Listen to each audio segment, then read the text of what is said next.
Bueno, muy buenas tardes, hermanos.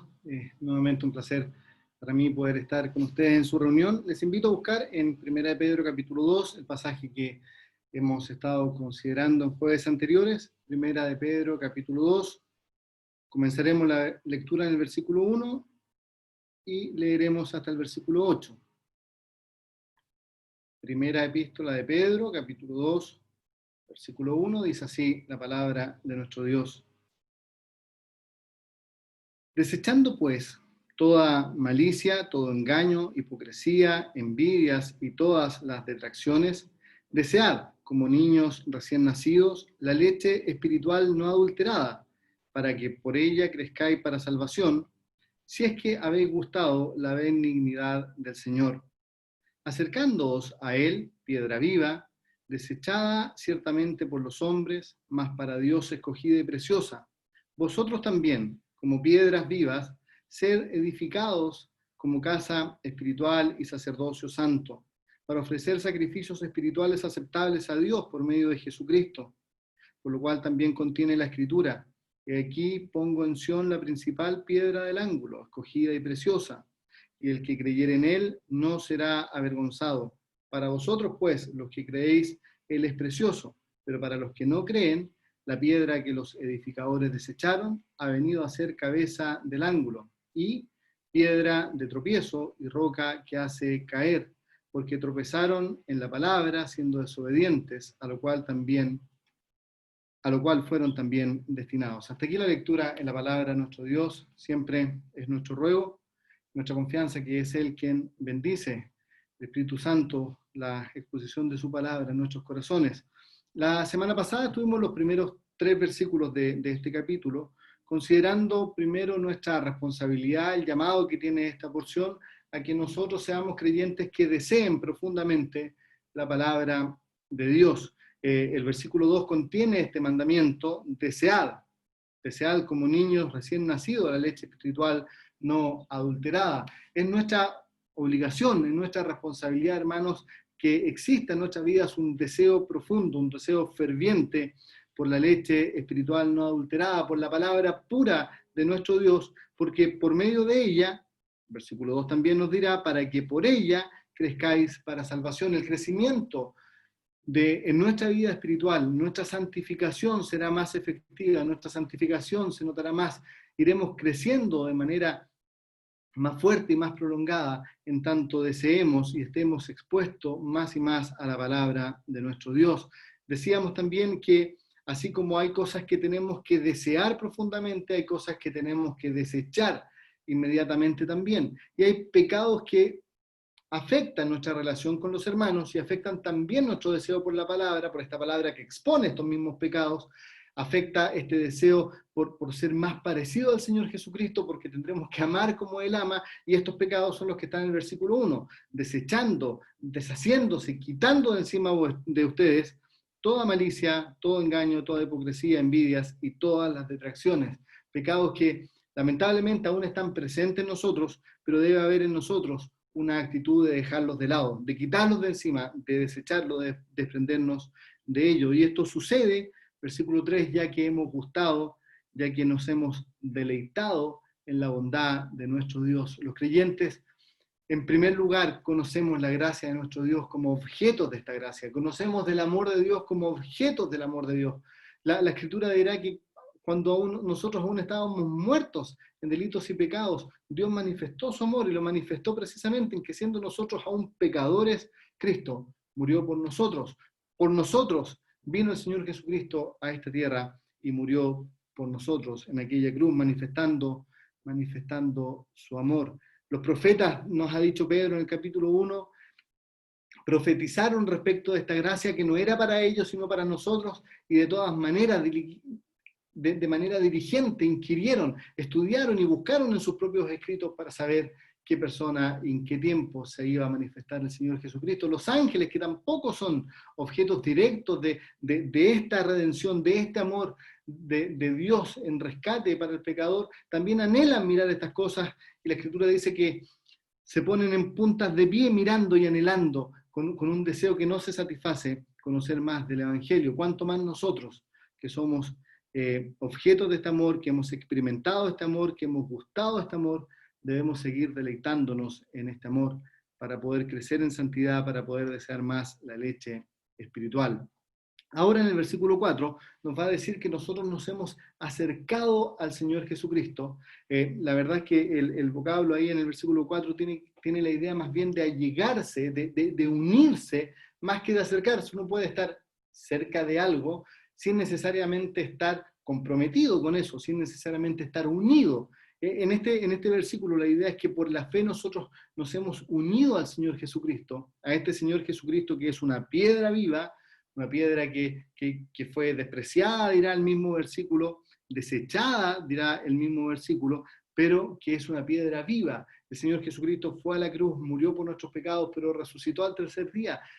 El escritor a los Hebreos dirá que después de haber efectuado la purificación de nuestros pecados por medio de sí mismo, se sentó a la diestra de la majestad en las alturas. Nuestro Señor Jesucristo es una piedra, y es una piedra viva, y es una piedra que da vida. Eso es una experiencia en nuestras vidas, al habernos unido a Él por la fe, al habernos allegado a Él y estar unidos a Él por la fe. Él es para nuestro Dios escogido y precioso, de gran valor. A este Señor Jesucristo nos hemos unido. Pero fíjese que la idea aquí no es tanto nuestra unión individual, que lógicamente está presente, sino que hay una especie de transición en la idea del apóstol Pedro. Decíamos al comenzar este estudio, hace ya un par de semanas atrás, que en los versículos del 13 al 22 tenemos mandamientos, tenemos responsabilidades que debemos enfrentar los creyentes. Tenemos la responsabilidad de obedecer, a fijar nuestra esperanza en la gracia que está viniendo. Tenemos que ser individualmente creyentes que esperen continuamente y que tengan toda su esperanza fijada en esa gracia que viene en la venida de nuestro Señor Jesucristo. Tenemos que ser santos, y también hay una responsabilidad que cada uno de nosotros busque una mayor santidad. Tenemos que vivir en temor durante nuestra peregrinación, y también es una responsabilidad que cada uno de nosotros tiene que buscar. Pero ya en ese cuarto mandamiento, en el que está en el versículo 22, nos va a hacer mirar hacia el lado y nos va a hacer considerar que hay más personas alrededor nuestro, habiendo purificado vuestras almas para la obediencia a la verdad mediante el Espíritu, para el amor fraternal no fingido. Y ahora Pedro va a abundar en esta mirada, nos va a hacer mirar nuestra vida cristiana, pero ya no desde una óptica individual, sino desde una óptica colectiva. Fíjese lo que va a decir el versículo 5. Vosotros también, como piedras vivas, sed edificados todos juntos como casa espiritual y sacerdocio santo. La idea está en lo que nosotros vamos a hacer hoy día, pero como cuerpo. La salvación es un proyecto corporativo, hermanos, y nuestro desarrollo espiritual es un proyecto corporativo. Los que me conocen bien saben que yo durante mi vida laboral he trabajado principalmente en bancos. He trabajado en varios bancos, pero durante un par de años tuve la posibilidad de trabajar en el Banco de Chile. Y digo esto porque el Banco de Chile tiene una característica, y es que es el banco que auspicia la Teletón. Esta obra, conocida probablemente mundialmente, tan característica cada año en Chile. Cuando yo entré a este banco, la verdad no tenía un mayor acercamiento con la Teletón, más allá de las cosas que uno familiarmente puede hacer o no en términos de donar para esta obra, o de ver el programa de televisión, si usted lo quiere. Pero no tenía una mayor sensibilidad con lo que la Teletón hace. Y llegué al Banco de Chile y me tocó enfrentar mi primera Teletón, que es en realidad un evento voluntario. El banco no obliga a los trabajadores a asistir durante estas horas fuera del horario normal de trabajo. Uno se tiene que inscribir, pero la verdad es que todo el mundo se inscribe, y al ver uno si me perdonan la expresión, el espíritu que hay en los trabajadores del Banco de Chile cuando llega la Teletón, hace que sea difícil restarse. Por lo tanto, a pesar que no tenía ninguna sensibilidad especial, me inscribí en esa primera Teletón que me tocó vivir. Y resulta que me tocó vivir algo realmente especial. no importa cómo uno llegue a esos días de la Teletón, uno siente que forma parte de algo más grande. A mí, si me pidieran de mi trabajo hacer horas extras, no puedo por un tema contractual. Estoy bajo artículo 22, por lo tanto no existen para mí las horas extras, pero si me pidieran, por ejemplo, tener que ir el sábado a la oficina, sería un tema que me complicaría, ¿no? Yo trabajo de lunes a viernes y la verdad es que para actividades extra programáticas, ya sean laborales, o sean de esparcimiento, o sean de otro tipo, prefiero estar ese tiempo con mi familia. Sin embargo, en esta obra o en esta actividad del Banco de Chile, todos se inscribían voluntariamente y de manera muy contenta. Todos querían estar. Y cuando uno llega a ese día, da lo mismo si hoy día si uno es agente, si uno es ejecutivo, si uno es cajero, si uno es vigilante, si uno, independiente del lugar laboral que uno ocupe dentro de la sucursal, cuando uno llega, todos somos todos. El agente es cajero, los ejecutivos son cajeros, todos contamos moneda, todos preparamos o entregamos comida para nuestros colegas que tienen una labor más larga, todos hacemos absolutamente todo. Y la verdad es que se forma un espíritu, se forma una idea de que estamos trabajando por algo superior. Les voy a contar una infidencia. Yo ese año supe el logro de la meta mucho antes que el programa de televisión. Nuestra gente tenía acceso al saldo y sabíamos de antes que esto se había logrado. Y lo que sucedió en la sucursal cuando nos contaron que se había logrado era una especie de fiesta y todo el mundo abrazándose y todo el mundo felicitándose porque existía la idea que por trabajar gratis, por trabajar de voluntarios, por ser parte de la Teletón, lo que realmente estaba pasando es que éramos parte de algo mucho más grande. No solo estaba yendo al banco como cualquier día, estaba yendo por una obra más grande, estaba yendo por una institución más grande, estaba yendo por algo que excede el valor individual de mi esfuerzo aquel día, aquella noche, en la sucursal donde me tocó trabajar. ¿Y sabe por qué digo esto, hermano? Porque esto solamente grafica, pero de manera muy pálida, de manera muy distante, lo que significa ser miembro de una iglesia local. Muchas veces los creyentes justificamos ausencia, justificamos desgano, justificamos estar desanimados y creemos que podemos vivir la vida cristiana de manera individual. Y vamos a ver en este pasaje que hay cosas que solamente se logran en la iglesia local. Hay cosas que solamente se pueden ver, se pueden disfrutar, se pueden percibir en una iglesia local. Y vamos a ver en el versículo 5 principalmente tres cosas. Vamos a ver un templo. Nuestro primer punto será ver un templo. Nuestro segundo punto va a ser un cuerpo de sacerdotes, un templo que tiene sacerdotes. Nuestro tercer punto es que en este templo esos sacerdotes ofrecen sacrificios. Nuestros tres puntos para el día de hoy: un templo, sacerdotes y sacrificios. Veamos lo que nos dice este pasaje al respecto. Versículo 5. Vosotros también. Nos va a hablar a nosotros, Pedro, y nos va a hablar ahora de manera corporativa. Vosotros también. Como piedras vivas, unidas a la piedra viva, como piedras que se han allegado, que se han unido, que han venido por la fe a la piedra que da vida, ahora vosotros, como piedras vivas, sed edificados como casa espiritual. Lo primero que nos dice Pedro es que estando unidos a Cristo, por la fe en nuestro Señor Jesucristo, al ser parte de su familia, también Él nos ha hecho parte de algo más grande, mucho más grande que nosotros mismos individualmente. Nos ha hecho miembros de la iglesia. Y esta iglesia es construida, dice, está siendo edificada, sed edificados, está siendo edificada como una casa espiritual, como un templo. La realidad del templo está desde el comienzo de las Escrituras.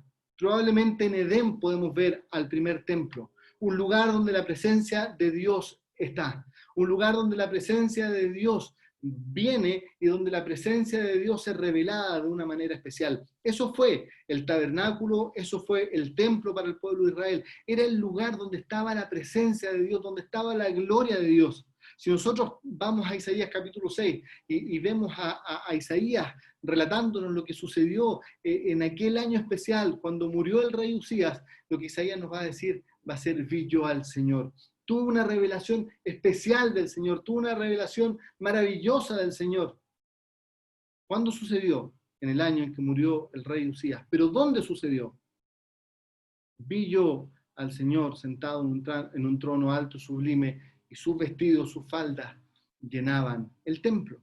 Es el templo donde Dios se va a revelar de manera especial. Para el pueblo de Israel fue así, y era en el templo donde la presencia de Dios habitaba, y donde la presencia de Dios se mostraba de una manera especial. Y lo que pasa en el tiempo actual, querido hermano, es que es precisamente en la iglesia donde hoy día Dios tiene su templo. Es precisamente en la iglesia donde Dios se revela de manera especial. Usted me dirá: pero es que todos somos templos, por lo tanto, en mí también se revela. Y es verdad, todos somos templos. Pero lo que Pedro está llamando la atención en este pasaje no es al hecho que individualmente el Espíritu Santo mora en nosotros, sino es el hecho de que al estar unidos a Cristo y unidos entre nosotros, nos estamos edificando, estamos siendo edificados. Otro es el que nos edifica. Otro es el que está edificándonos a nosotros y nos está edificando como un templo. Es en la iglesia local, querido hermano, donde Dios se revela de manera especial. Es en la iglesia local donde nosotros individualmente, unidos a otros hermanos, vamos a desarrollar nuestra vida espiritual de una manera especial. Lo que habíamos visto en los primeros versículos va a suceder de manera potenciada en la iglesia local. En la iglesia local es donde va a haber dones, hermanos que van a enseñarnos la Escritura y nos van a mostrar la bondad de nuestro Dios, nos van a mostrar la hermosura de nuestro Dios, de tal modo que vamos a desear profundamente más de esa Escritura, vamos a desear mucho más de esa leche espiritual, de esa leche no adulterada, de esa leche pura. Es en la iglesia local donde nuestro pecado frente a otros se ve más expuesto, y donde el amor fraternal va a hacer que queramos desechar estos pecados. Porque hay un amor superior, porque hay un amor del cual nosotros fuimos objeto y tenemos que llevar también a otros. Y nuestros hermanos nos harán amarlos más profundamente. Es en el contexto de la iglesia local donde nuestra vida espiritual se desarrolla de una manera más plena. Es en la iglesia local donde la adoración también es más plena.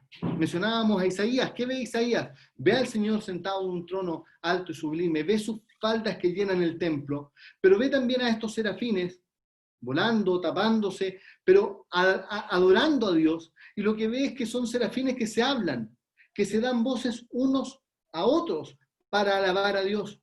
¿Y no es precisamente lo que sucede en la iglesia local? ¿Cuánto echamos de menos la cena?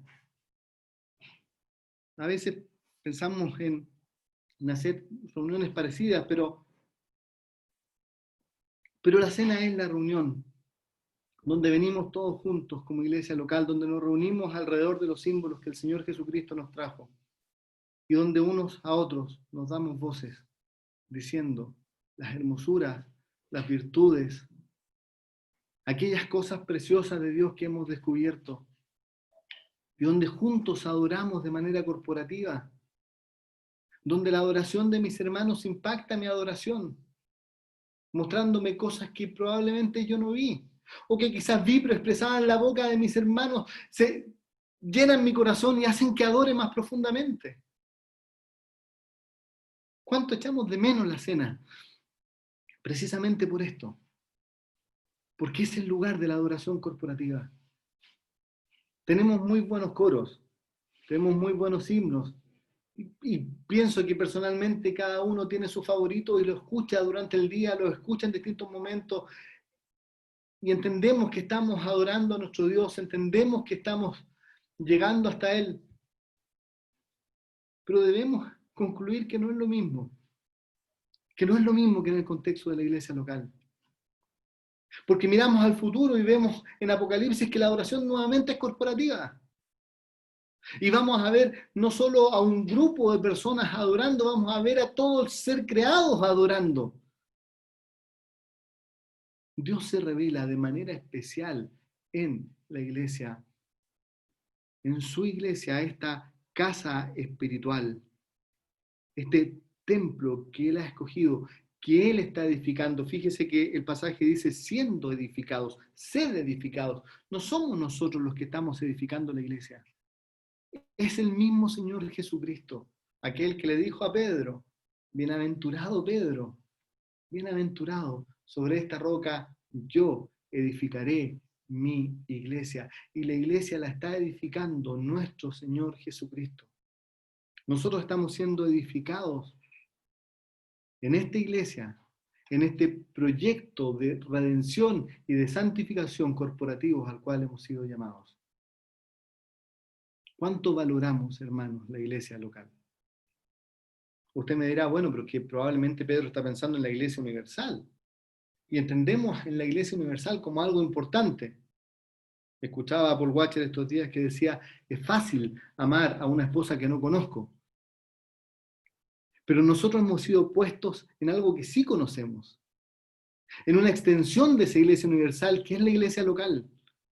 A esta iglesia local debemos amar, a esta iglesia local debemos respetar, debemos considerar lo importante que es, debemos agradecer a nuestro Dios por ser parte de una iglesia local y debemos con todas nuestras fuerzas permanecer en una iglesia local, ser aportes en una iglesia local, poder desarrollar nuestra vida en una iglesia local. Es tan importante la iglesia, que la figura que ocupa el Señor para referirse a ella es la figura de una novia, de una esposa.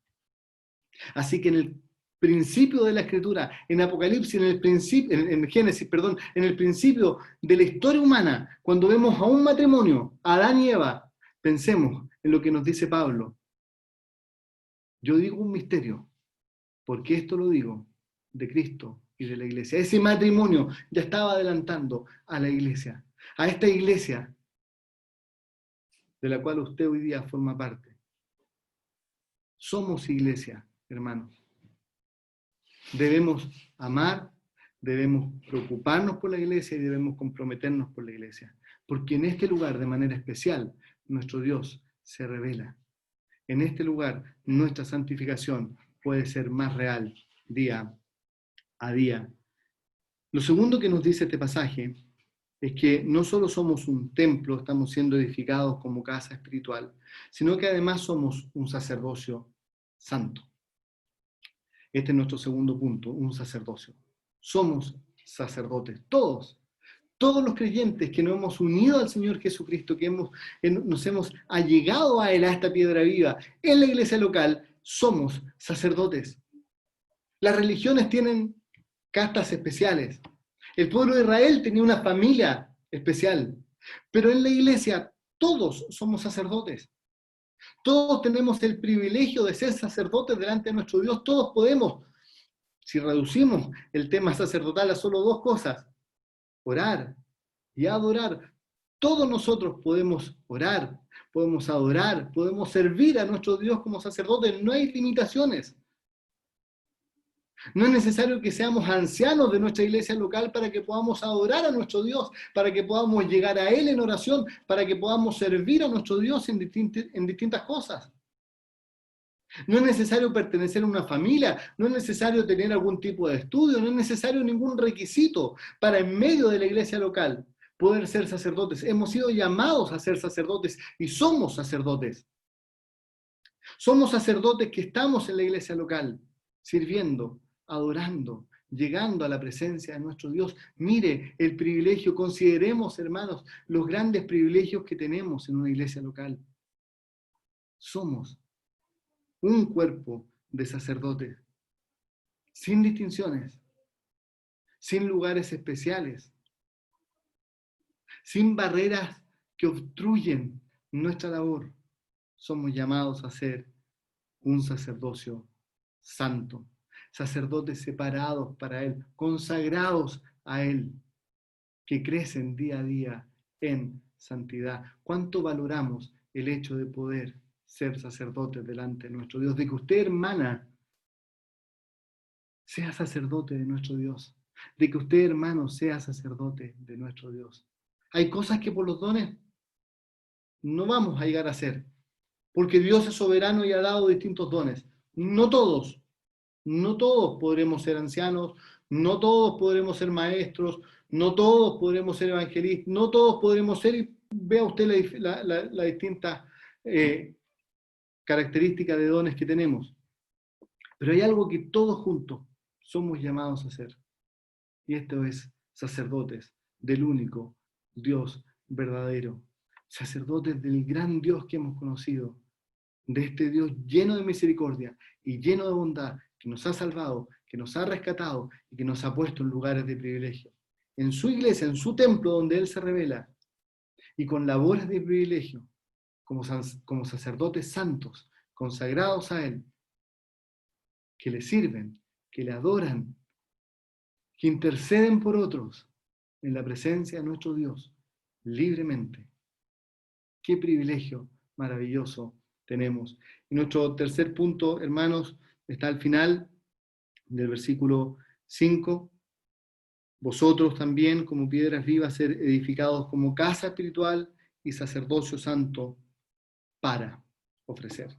Hay una razón por la cual somos sacerdotes y somos llamados a ser sacerdotes para ofrecer sacrificios espirituales aceptables a Dios por medio de Jesucristo. Como sacerdote hay cosas que podemos ofrecer. Podríamos hablar mucho de estos sacrificios espirituales. Hay muchos. Nuestra adoración, nuestra oración, fruto de labios que confiesan su nombre. Pero quiero concentrarme en un sacrificio espiritual, porque es un sacrificio que todos nosotros debemos hacer. Romanos capítulo 12, versículo 1 dice, hablando después de enseñar respecto de nuestra salvación, 11 capítulos llenos de doctrina respecto de la justificación, va a decir, hermanos, os ruego, por la misericordia de Dios, que presentéis vuestros cuerpos en sacrificio vivo, santo, agradable a Dios, que es vuestro culto racional, que es vuestro culto espiritual. Hermanos, podemos ofrecer nuestras vidas consagradas a nuestro Dios como un sacrificio espiritual que es aceptable a Dios. Es a Él a quien podemos ofrecer nuestras vidas. Presentar nuestras vidas, presentar nuestros cuerpos como un sacrificio vivo, no de animales muertos. Nuestra vida hoy, presente, nuestros cuerpos, todo lo que nosotros somos en un sacrificio vivo, en un sacrificio santo, separado, consagrado a Él, agradable, aceptable, según las palabras de Pedro, a Dios, nuestras vidas como un sacrificio espiritual. Es en la iglesia local donde nosotros vamos a consagrar nuestras vidas a nuestro Dios, donde este concepto tan lejano muchas veces, tan espiritualizado, si puedo usar esa expresión, de consagrarse, y que muchas veces torcemos y lo relacionamos a aspectos externos de nuestra vida. Este concepto se haga real en cada una de nuestras vidas. Vidas consagradas realmente a nuestro Dios. Vidas que no se conforman a la imagen de este mundo, y no conforméis a este siglo, agrega Pablo, sino transformados por medio de la renovación de vuestro entendimiento para que comprobéis cuál es la buena voluntad de Dios, agradable y perfecta. Vidas que no están siendo moldeadas por este siglo, sino que están siendo transformadas por Dios mismo, porque es santificación. Dios haciendo una obra en nuestra vida, transformándonos de gloria en gloria en la imagen del Señor Jesucristo. Vidas que han sido consagradas a Él, que van a ser transformadas en la imagen del Señor Jesucristo. Agradables a Dios, porque son la imagen de su Hijo, de aquel de quien se escuchó 2 veces decir, este es mi Hijo amado en quien tengo complacencia. Esa es la clase de vida que es agradable a nuestro Dios, que complace a nuestro Dios. Vidas consagradas, vidas más santas, vidas más semejantes al Señor Jesucristo serán sacrificios aceptables, serán sacrificios agradables, serán vidas consagradas a nuestro Dios por medio de Jesucristo. La pregunta que debemos hacernos entonces, hermanos, es ¿cuánto de esto hay en nuestras vidas? ¿Cuánto valoramos este edificio espiritual, este templo donde Dios se revela? Y nos comprometemos con Él. Y amamos a nuestra iglesia local. Y nuestros hermanos de la iglesia local pueden contar con todo nuestro ser, con todo lo que somos y con todo lo que tenemos, porque somos piedras unidas entre sí, unidas a Cristo, donde Dios se revela. ¿Cuánto estamos creciendo en santidad por lo que Dios se revela en la iglesia local? ¿Cuánto valoramos ser sacerdotes? Sacerdotes santos, que ofrecen a Dios adoración, que ofrecen a Dios intercesión, que sirven a Dios, santos consagrados. ¿Y cuánto de nuestras vidas estamos dando a nuestro Dios? Vidas consagradas, jóvenes consagrados, adultos consagrados, hombres y mujeres consagrados profundamente a Dios. ¿Cuánta realidad hay en nosotros cuando cantamos? Consagrar todo mi ser quiero, consagrarme entero. ¿O no es más que un himno? Pero usted me dirá, es muy difícil. Por momentos de mi vida lo he intentado, momentos de mi vida son más oscuros, no siempre estamos en las montañas, muchas veces estamos en el valle. Es difícil. Y concuerdo, hermano, que es difícil, porque la clave no está en nuestras fuerzas. Quizá amar como el Señor quiere que amemos la iglesia y que ofrezcamos nuestra vida por la iglesia. Ser un sacerdocio santo como Dios quiere que seamos un sacerdocio santo y ofrecer nuestra vida consagrada a Él como Él quiere que nosotros la hagamos puede parecer imposible. Pero ¿sabes qué, hermanos? Hay alguien que lo imposible lo hace posible y es la persona del Señor Jesucristo. Mira cómo termina el versículo 5. Estos sacrificios, este sacerdocio y este templo es posible por medio de Jesucristo. ¿Cómo se hace posible esto? Versículo 4 al principio, allegándonos a Jesucristo. Es solamente en Cristo que todo esto es posible, porque la verdad es que Él es el único, verdadero, real, perfecto templo. De Él, Juan escribió, y vimos su gloria. Habitó entre nosotros. La Shekinah fue posible entre nosotros. Él habitó entre nosotros. Hizo tabernáculo entre nosotros. Y vimos su gloria. Gloria como del unigénito del Padre, lleno de gracia y de verdad. A Dios nadie vio jamás. El unigénito Dios, el que está en el seno del Padre, Él le ha dado a conocer. Él dijo de sí mismo, destruyan este templo y yo lo levantaré en 3 días. Él es el verdadero y mejor templo para nosotros y en Él podemos amar más profundamente a la iglesia porque Él amó a la iglesia y se entregó a sí mismo por ella. Él es el verdadero y mejor sacerdote. Nuestro sumo sacerdote, ese sumo sacerdote que nos convenía, santo, perfecto, que conoce nuestra realidad, que se compadece por nosotros y que vive todos los días para interceder por nosotros. Por Él podemos ser nosotros sacerdotes. Y Él es el verdadero y mejor sacrificio, todo sacrificio de la antigüedad. De Abel en adelante, cada sacrificio apuntaba a un sacrificio real, a un sacrificio perfecto. Y Juan el Bautista lo pudo ver cuando contemplando al Señor dijo, he aquí el Cordero de Dios que quita el pecado del mundo. Él fue a la cruz del Calvario y se transformó en el sacrificio perfecto. Por medio de su muerte nosotros hemos sido hechos justicia de Dios en Él. Y es posible que nosotros crezcamos en santificación, crezcamos en santidad y seamos más semejantes a Él, porque ese sacrificio perfecto lo hizo posible. No solo Él es nuestro gran ejemplo, Él ha sido nuestro sustituto en todo. Por Él y a la luz de la cruz, todas estas cosas se ven mucho más claras, mucho más grandes y mucho más potentes, impactando nuestras vidas, para que podamos entregarnos a Él. Por Él, acercándonos a Él, por medio de Él, lo imposible es posible. Hermanos, vivamos a la luz de la cruz.